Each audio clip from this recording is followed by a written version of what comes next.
Catherine Jenkins gives a direct critique of Haslanger's view of what gender is. So feminists need a concept of woman, but often our conceptions of women are just not inclusive. It fails to capture all the cases we need to. And if you recall Haslanger makes this point as well. So what a concept needs depends not only on what things we want it to cover, its extension, or what kind of folk understandings we want it to cover, like its intention, but also what goals we want to achieve with it. So in this case, combating gender injustice. Now, Jenkins is worried that Haslanger's conception fails to capture trans women or fails to include trans women, and because of that, fails to be able to put us in a good place to combat gender injustice. Since trans women are women, and Haslanger's account ignores many of them, Haslanger's account fails to the inclusion problem, or the charge of inclusion. Normatively, this is a problem because trans women are, one, especially vulnerable to gender injustice, discrimination in employment, medical care, housing, in the depictions in the media, and suffer high risk of violence. And she notes later, trans women have been incredibly important in feminist movements, and to lose them would be a political mistake. So Haslanger's view has some issues with respect to trans inclusion. So we've covered this, but roughly someone functions as a woman in part if they're taken to have body features that are indicative of having a female role in reproduction. So Jenkins considers, let's think of a couple different cases in which a trans woman might be seen in society. But before we get there, I just want you to understand clearly what trans and cis mean here. So I've used this a lot already, but a trans person is someone whose gender is not aligned with the gender assigned at birth. Trans does not mean transitioning or transitioned. It's a Latin root for on the far side of, whereas cis is a Latin root for on the near side of. So that's what the trans and cis modifiers do. So trans and cis are adjectives. You don't put trans man as one word or trans woman as one word, just like you wouldn't put black woman or black man as one word, and so on. Trans and cis are modifiers to the term man and woman. So trans man is a man who is assigned female or woman at birth, whereas a trans woman is a woman who is assigned male or man at birth. A cis person is someone whose gender is aligned with the gender that was assigned to them at birth. So a cis man is a man who is assigned male man at birth, whereas a cis woman is a woman who is assigned female woman at birth. And so we've talked about, especially with Austa's work, just how these descriptions at birth actually happen and how actually they are performed. Now, there's no one way that someone is trans. There's no single trans experience. So some pursue medical intervention and some do not. Some use pronouns aligning with their gender and others don't. Some express their gender through clothing and taking up of gender roles, and others also do not. So just to clarify, a female, quote, functioning socially as a man or a male functioning socially as a woman is actually a member of that gender. And this seems to make Haslanger committed to a particular notion of contextualism, the kind that Becher does not like. So there are 4 scenarios that Jenkins has us consider. I've paraphrased them here, but you can see them in more detail in the work. The first scenario is a trans woman who doesn't publicly present as a woman and is perceived as a man by those around her. According to Haslanger's view, which I paraphrased here, this would not be considered a woman. This person would not be considered a woman on Haslanger's view. What about a second condition? A trans woman presenting as a woman, but her presentation is not respected, and she is seen as a man pretending to be a woman. Again, this person would not be considered a woman on Haslanger's view. There's a third case. A trans woman presents publicly as a woman, and her presentation is respected, and she is perceived as being female. But she's perceived as being female either because she's presumed to be cis, that is, a person whose gender is aligned with their gender at birth, or because she has bodily features that are associated with a female's role in biological reproduction. So perhaps this woman has had genital reconstruction surgery or gender affirmation surgery of some sort. So this person is seen as a woman on Haslanger's view. Because she is presenting as, she's seen as a woman, she is taken to have the bodily features indicative of having a female biological role in reproduction. There's then a fourth case. So a trans woman presents as a woman and her gender presentation is respected, but not because she is perceived as having a bodily feature associated with a female's role in reproduction, but rather because her presentation is respected unconditionally. So this person would not be considered a woman on Haslanger's view because there's a failure of their being recognized or seen as a woman or treated as such by virtue of having female reproductive role, biological role in reproduction. So this is the kind of case that, like where this would happen would be like in trans spaces, trans subcultures. So if we think of Betcher's argument here, in trans subcultures, having a female's role in biological reproduction and whatnot, that's not considered a necessary component for being a woman. And so the person would be recognized as a woman in trans spaces in this context, but would not be captured by Haslanger's view. So in summary, someone will only be a woman on Haslanger's view if they satisfy condition 3 most of the time. But Jenkins notes that many trans women will not find themselves in scenario 3 most of the time. So most of the time, trans women will not be included on Haslanger's view. So this is particularly problematic as trans women are a severely oppressed group. Much of what of that oppression is tied to the legitimacy of their genders, or the questioning of the legitimacy of their genders. So what are some different options for someone who likes Haslanger's view to respond? How could she respond to these charges? So there's 3 different options. We could argue that the view actually isn't disrespectful to trans women. We could defend a modified account of the view, or we could just give up the whole approach of an ameliorative definition, defining women in terms of socially imposed subordination.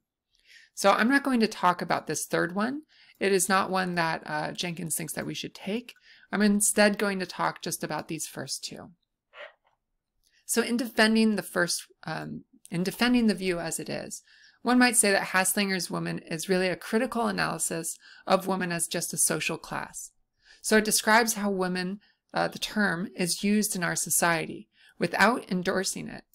So on this interpretation, not all trans women are positioned as women within this oppressive system. And after all, what's wrong with saying not only that our current system is not only cis-sexist, but also transphobic? Now, Jenkins' response to this is that we need to include some way to recognize the claim to womanhood by trans women to respect their gender identifications. So while Haslanger does allow that we can use gender to signify gender identifications, Haslanger privileges her own conception as theoretically primary. This is what Jenkins argues. So trans women are only women, maybe secondarily, in a kind of auxiliary meaning of the term. So that means that practically, at least for the liberatory purposes of feminism, trans women will be excluded from those projects. And Jenkins says that this is an injustice and a severe loss for feminism, especially given trans women's contributions to feminism. So perhaps we can modify the view. So let's spell out a different set of features that play a role in subordination. So change clause 1 to be S is observed or imagined to have a female gender identity. So we're going to include as women, this is a pretty maximally accepting view for Haslanger's account, S is going to be considered a woman if they're observed or imagined to have a female gender identity. So this is exclusive of trans women in scenario 1. Remember that the scenario 1 is here. A trans woman who doesn't publicly present as a woman and is perceived as a man by those around her. So this will not capture that perspective because since she's not publicly presenting and she's not being perceived as a woman, and instead she's being perceived as a man, it's hard to say that she is observed or imagined to have a female gender identity. So since this is exclusive of trans women in scenario 1, it seems like it's one that at least Jenkins does not want to endorse. It is not a sufficient modified account to respond to this charge of being exclusive. So Jenkins' solution is to think of gender not only as class, but also as identity.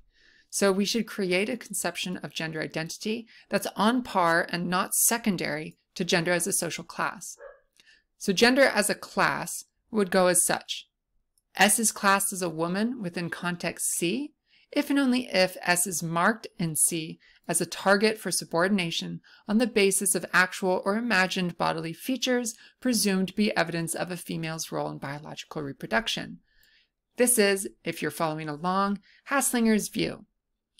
So instead, Jenkins, or in addition to, Jenkins going to argue in favor of gender as identity. So S has gender identity X, if and only if S's internal map is formed to guide someone classed as a member of X gender through the social or material realities that are, in that context, characteristic of X's as a class. So what this means under hopefully a little bit more of a normal language here is that under current dominant ideology, having a female gender identity means having an internal map that's formed to guide someone who is satisfying a woman as a gender as class. That's just what's going on here. So gender identity, importantly here, makes reference to how gender as a social class operates. The norms that are relevant have to actually be active norms that are imposed on people who are considered a particular gender as a class. But this can be different in different contexts, so it's malleable. In trans spaces, women might be defined differently than up here, and thus one's gender would be referencing a different set of rules. Now, this is also importantly different from Haslanger's view, which is, or her view of gender identity, which is gender identity is having internalized norms of femininity. And I'm doing scare quotes here. In that case, if that was what was required for gender identity, then one would have had to endorse those norms or engage in performing them. But some people might be trans women, but not endorse those norms or engage in performing them. So people that might be considered butch, or people that might be considered tomboys in some way, those are trans women who are not endorsing norms of femininity. But instead, gender identity in this sense has to do with whether one takes those norms to be relevant to oneself, whether one feels at all moved to comply. So one can be a tomboy trans woman who takes the norms of femininity to be targeted towards her and to be imposed on her, to be moved by them in some way, but doesn't choose to comply. So let's look at the example of body hair on 411. To illustrate how this works for a female gender identity, take the example of body hair. Consider a woman who feels that having visible body hair on her legs is unattractive, embarrassing, and unacceptable. In a visceral way, having hairy legs feels wrong for her. This feeling, this instinctive sense of how her body, quote, ought to be, is part of her gender identity. It is in line with the dominant norm of feminine appearance, and will therefore enable her to navigate the social and material reality of someone classed as a woman in a way that avoids receiving social censure for violating that norm. Contrast this with the experience of another woman who does not remove hair from her legs. Her awareness of her body includes the awareness that in having hairy legs, she is contravening dominant norms of feminine appearance. On some level, she knows that people like her are not meant to look like that, according to dominant ideology. This may be so despite the fact that she is perfectly content to have hairy legs and for them to be seen by others. Her experience of social and material reality includes navigating the norm that women should have hairless legs, even though she is not complying with it. So consider how, in a physical sense, the hairy-legged woman is doing or not doing the same as most men. Like most men, she has hair on her legs that she does not remove. But her experience of having hairy legs is not the same as it would be if she identified as a man. If she identified as a man, she would not be conscious of violating a norm of feminine appearance, since she would not see those norms as applying to her. This embodied and largely subconscious sense of what it means for her to have hairy legs is therefore part of her female gender identity. So what we can say here is that both the hairy-legged woman and the non-hairy-legged woman, both of them see the norm of shaving legs or having smooth legs as relevant to them. It's a norm that they are intended or supposed to comply with. And so whether they do it or not, they very much feel the presence of that norm around them when they choose to do it or not. And this is very different than the experience of someone with a male gender identity who doesn't see the norm of having smooth legs relevant to them at all. In fact, they might have it be the other way around. They might think that if they do shave their legs, then that's a norm that they are violating, that they should have hairy legs or something. A trans woman would be someone who sees that the norms of having smooth legs applies to her, at least in this context. A trans man would be someone who had the idea that the norm of having smooth legs does not apply to him. So there are both subjective and objective elements to gender identity. There are subjective in that it concerns people's own sense of which norms are relevant to them. But it's objective in the sense that there must be some genuine correspondence between the norms people take to be relevant to themselves and the norms associated with the relevant gender class, at least in some contexts. So this just means that the norm of having to have smooth legs, that should be an actual norm that's imposed on women for it to count as one that is a norm relevant for gender identity. So what about using these terms? So she goes through quite a bit of discussing, should we use the term woman to identify gender as class or gender identity? And through a lot of discussion and back and forth, she suggests that, look, if we were to pick, we should use the term woman to refer to gender identity, because using it as a social class would reinforce and perpetuate existing marginalization of trans women within feminism. So if we have to choose between these two, we should say that gender as identity is better situated to be the term that we use for woman, or the concept that we use when we use the term woman. So cis women have more access to power within feminist spaces than trans women, so any use of the terms that further marginalize trans women should probably be avoided because it's doing undue harm.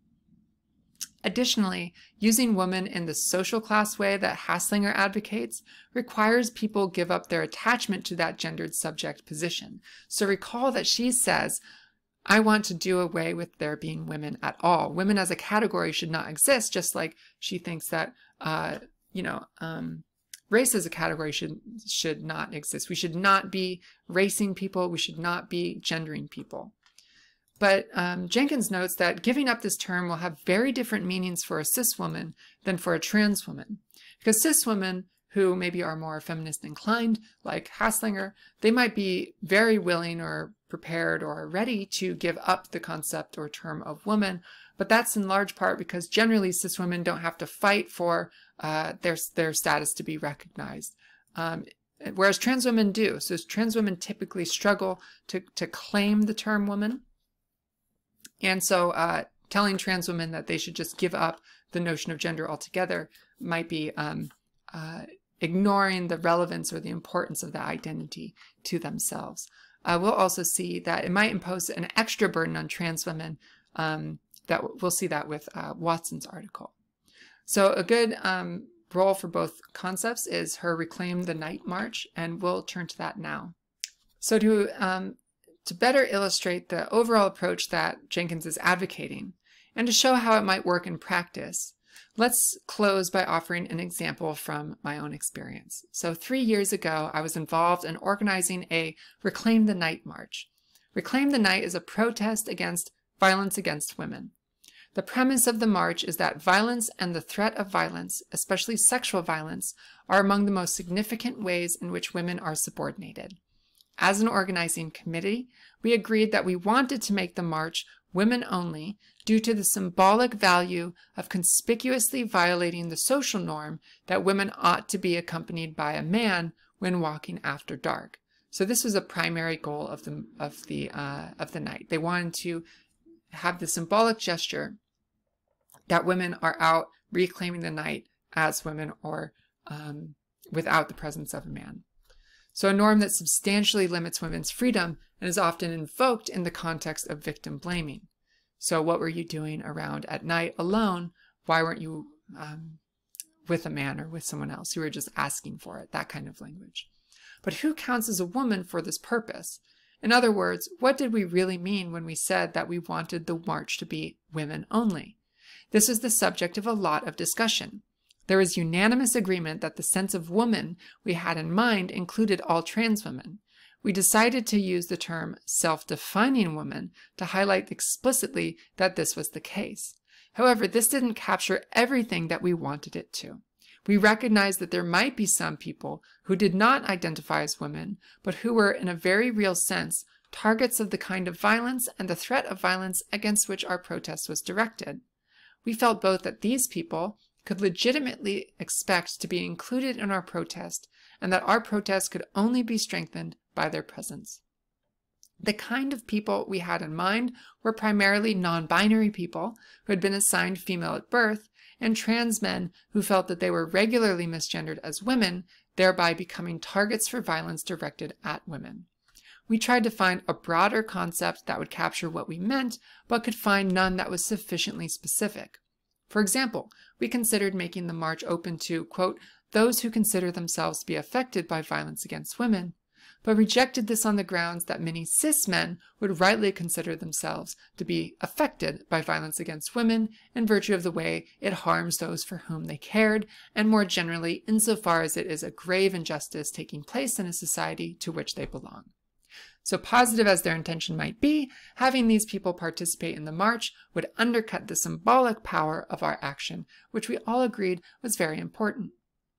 Eventually, we settled on the following wording for our publicity. The march is open to all self-defining women. If you do not define as a woman, but experience discrimination because you are perceived as female, you are also welcome to attend.